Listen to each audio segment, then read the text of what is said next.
Assalamualaikum warahmatullahi wabarakatuh. Kami dari kelompok 10 dari kelas akuntansi syariah lokal C akan mempresentasikan tentang diskusi kami terkait lembaga amil zakat pos keadilan peduli umat atau PKPU.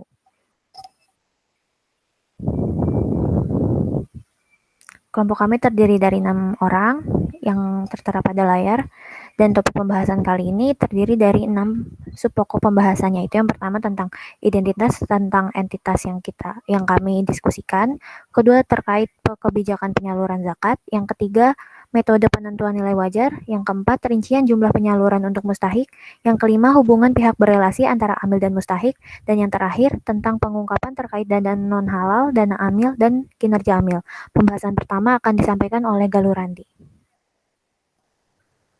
Oke, yang pertama saya akan menjelaskan identitas dari LAS PKPU ini.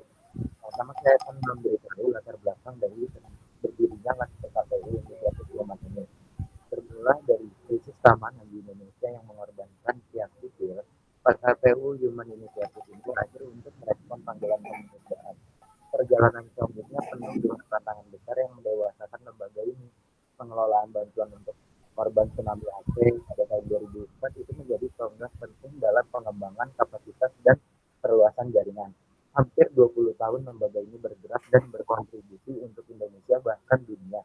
Semua ini digerakkan oleh energi ingin berbuat baik untuk berbagi lagi dan lagi.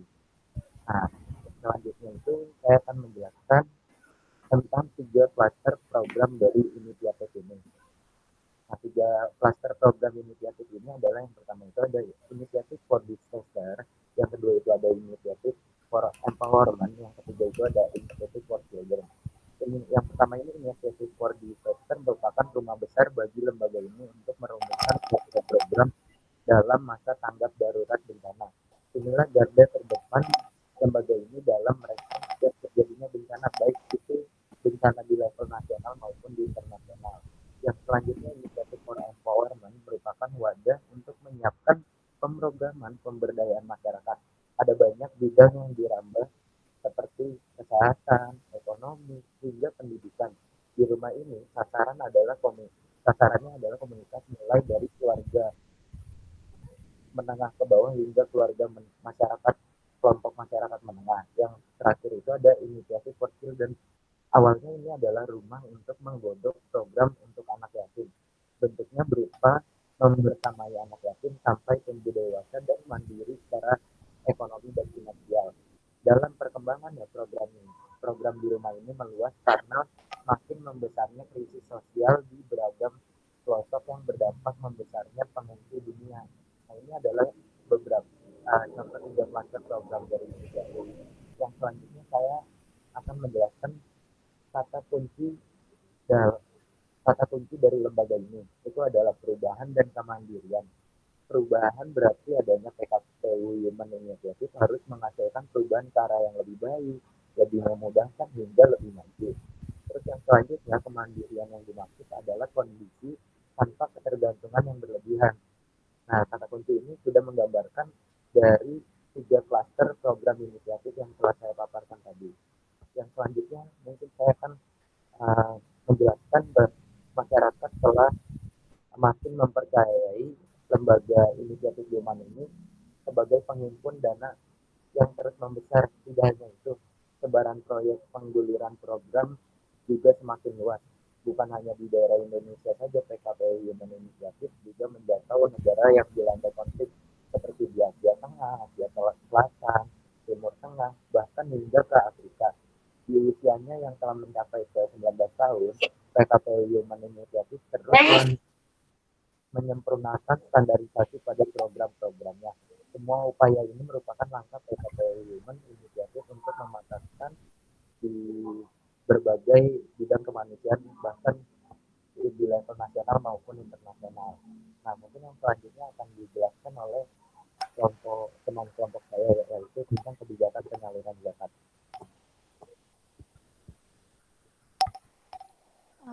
Pada selanjutnya tentang kebijakan penyaluran zakat, di mana dijelaskan tentang proporsi dari setiap mustahik.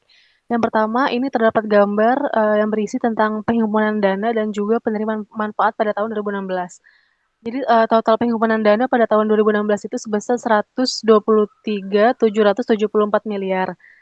Lalu pada setiap kategori ini terdapat porsinya masing-masing. Yang pertama itu pada kategori kurban itu sebesar 24%, lalu pada Ramadan 6,3%, pada Initiative for Children 6,7%, lalu Initiative for Empowerment 37% dan juga Initiative for Disaster itu 18%. Nah, jadi totalnya itu pada tahun 2016 sebesar 92%. Kenapa enggak 100%? Karena uh, persenan yang lain itu terdapat untuk amil dan juga untuk keperluan lainnya. Next. Nah, pada tahun 2017 total dananya itu sebesar 168 miliar yang dimana pada setiap kategorinya itu terdapat proporsi sebesar kurban 19%, Ramadan 6,5%, Initiative for Children 17%, Initiative for Empowerment 27%, dan juga Initiative for Disaster 29,6%. Jadi totalnya itu sebesar 98,5%. Next. Dan yang terakhir pada tahun 2018, total dananya itu sebesar 185.997 miliar, di mana setiap kategorinya itu terdapat pada kurban 18%, terus Ramadan 8,5%, lalu Initiative for Children 10,9%, Inisiatif for Empowerment 24% dan juga Inisiatif for Disaster 32,2%. Totalnya itu pada tahun 2018 mengalami penurunan menjadi 93,7%. Lalu selanjutnya akan dijelaskan oleh teman saya. Ya, selanjutnya terkait metode penentuan nilai wajar. Nah, pada annual report LAS PKPU ini tidak ditemukan adanya metode penentuan nilai wajar yang digunakan pada LAS PKPU, sehingga kami tidak menemukan terkait penentuan nilai wajarnya. Selanjutnya, terkait rincian jumlah penyaluran. Selanjutnya adalah rincian jumlah penyaluran. Next. Yang pertama adalah dana kurban. Adapun penghimpunan dana kurban yang berhasil dikelola PKPU mencapai 33,393 miliar. Jumlah ini untuk membiayai penyaluran hewan kurban yang terdistribusi kepada 264.900 jiwa yang tersebar sesuai dengan zona wilayah. Next. Selanjutnya adalah dana Ramadan. PKPU sebagai lembaga kemanusiaan menjalankan program rutin selama bulan Ramadan, yaitu Bahagia Bersama Yatim, yang telah diselenggarakan sejak tahun 2010. Kegiatan-kegiatan ini telah dilaksanakan sepanjang bulan Ramadan 1439 Hijriah di 13 provinsi, di antaranya adalah Aceh, Sumatera Utara, Bengkulu, Riau, Kalimantan Timur, dan Maluku. PKPU juga mendistribusikan bantuan berupa 1.668 paket makanan kepada lebih dari 8.000 penerima manfaat, khususnya para pengungsi Rohingya yang masih tersisa di Myanmar. Ribuan paket lainnya berupa makanan bagi masyarakat Muslim Somalia, Afrika yang masih dilanda kekeringan dan kelaparan, juga telah didistribusikan selama Ramadan hingga menjelang Hari Raya. Selama Ramadan 1439 Hijriah, sebanyak 15,922 miliar anggaran yang dikeluarkan selama Ramadan telah diterima manfaatnya kepada 58.897 jiwa. PKPU menggandeng Grab dalam program Grab Berbagi untuk mendekatkan anak-anak yatim dengan kebahagiaan Hari Raya melalui pembagian baju baru yang dikumpulkan lewat aplikasi Grab. Kerjasama ini memudahkan pengguna aplikasi Grab untuk berdonasi selama Ramadan. Next.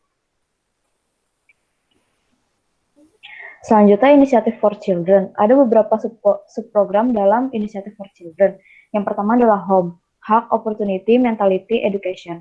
HOME merupakan konsep rumah yang digunakan sebagai pusat pelatihan, pembinaan, dan pengembangan bakat bagi anak-anak yatim dan duafa. Yang kedua adalah Kafalah Yatim, yaitu program bantuan biaya dan pemberdayaan untuk yatim dalam memenuhi kebutuhan pendidikan, pembinaan, pelatihan, dan kesehatan. Selanjutnya ada beasiswa yatim tahfidz, yaitu program beasiswa pendidikan bagi anak yatim dan duafa penghafal Al-Quran. Selanjutnya ada Beastar, yaitu beasiswa akselerasi pintar, yaitu program bantuan pendidikan bagi siswa SD, SMA yang tidak mampu baik yatim maupun duafa, namun berprestasi baik akademik maupun non-akademik.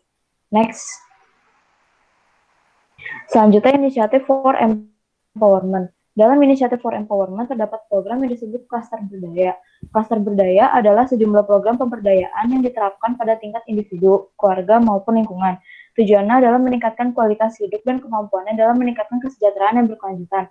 Pemberdayaan masyarakat pada klaster ini menyebar pada banyak bidang seperti pendidikan, ekonomi, kesehatan, lingkungan, dan infrastruktur. Next.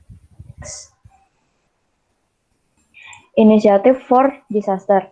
Pengelolaan dana pada program ini, PKPU pada tahun 2016 berhasil menyasar penerimaan manfaat sebanyak 41.149 jiwa atau mencapai 56,6% dari target. Adapun jumlah biaya terserap program tanggap darurat sebesar 8 miliar atau 60,20% dari 14,19 miliar. Dan untuk program pendukung lainnya dilakukan sinergi dengan program DRR, Divisi Non-DRM, dan SDM. Adapun selama tahun 2017, total penerima manfaat adalah 86.157 juta jiwa dengan realisasi dana sejumlah 11 miliar. Pada 2018 terjadi bencana yakni gempa di Lombok, gempa dan tsunami di Palu, dan Donggala, serta tsunami di Selat Sunda yang melanda sebagian daerah Banten dan Lampung. PKPU ikut andil dalam penanganan bantuan di ketiga bencana tersebut. Next.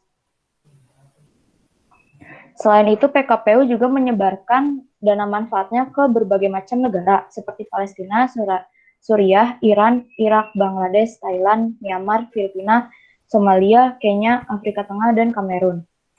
Next.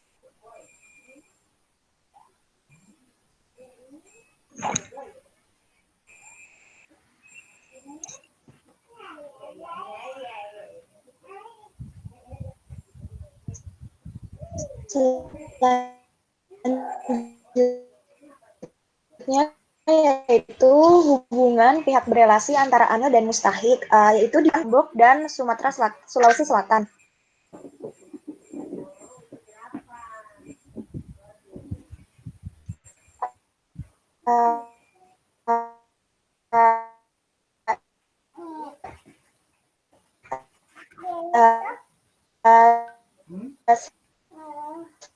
Seperti pada bagian ini yaitu pada gempa Lombok, distribusi apa ada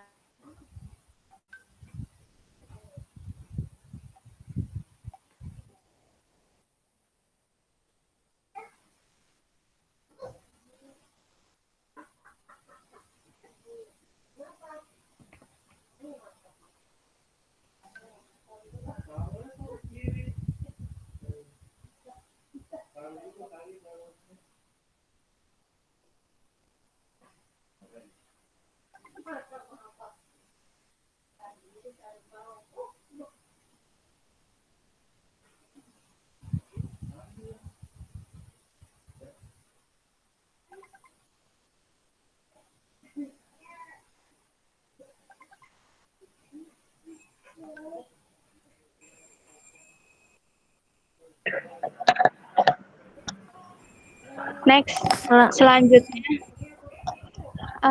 saya akan jelaskan tentang pengungkapan dana non-halal, dana amil, dan dana kinerja amil. Next.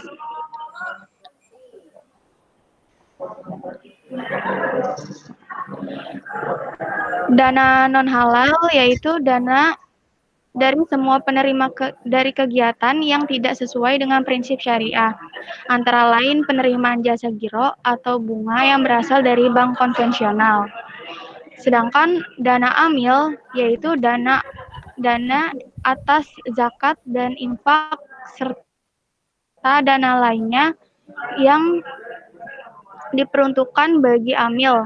Dana amil digunakan untuk pengelolaan amil. Dan di PKPU di sini dijelaskan bahwa dana non-halal itu terdapat bunga bank konvensional sebesar Rp313.660.571 Next.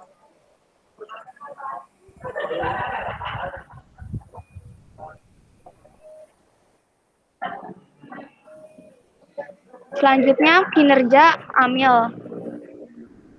Tim Disaster Risk Management atau DRM PKPU Humanity Initiative Amir dan beberapa rekannya selalu siap siaga 24 jam untuk terjun ke daerah bencana, seperti bencana gempa yang terjadi di Lombok, Nusa Tenggara Barat.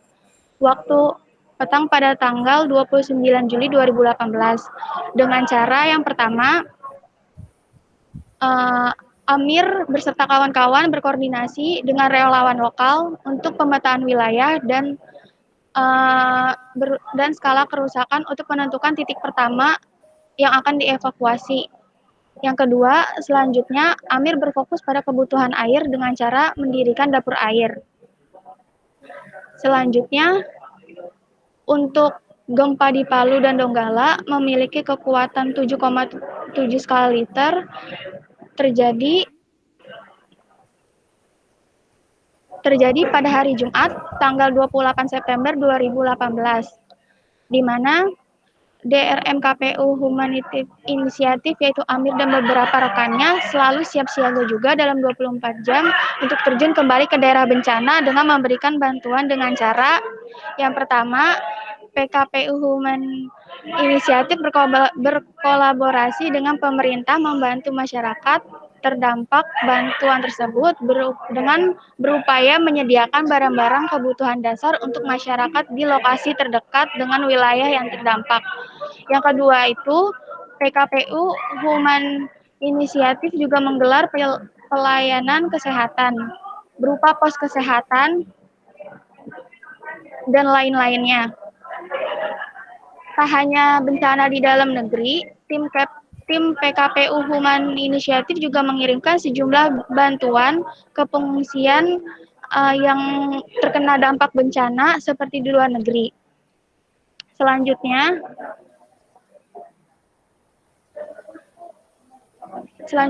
untuk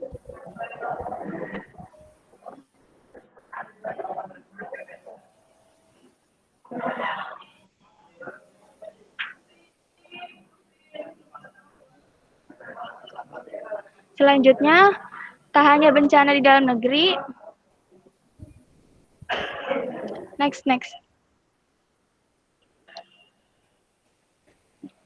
Nah, selanjutnya cara PKP Humanitif memulai program pemberdayaan itu dengan cara memfasilitasi masyarakat untuk mengorganisasi beragam potensi yang dimiliki dalam satu kelompok.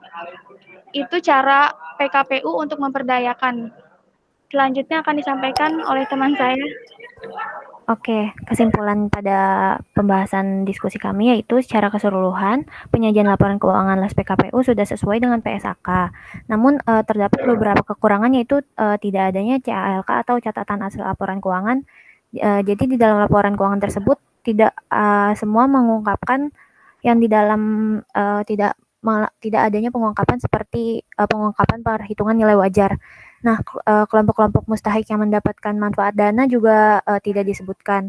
PKPU ini lebih mengelompokkan pendapat manfaat dana ke dalam kelompok divisi.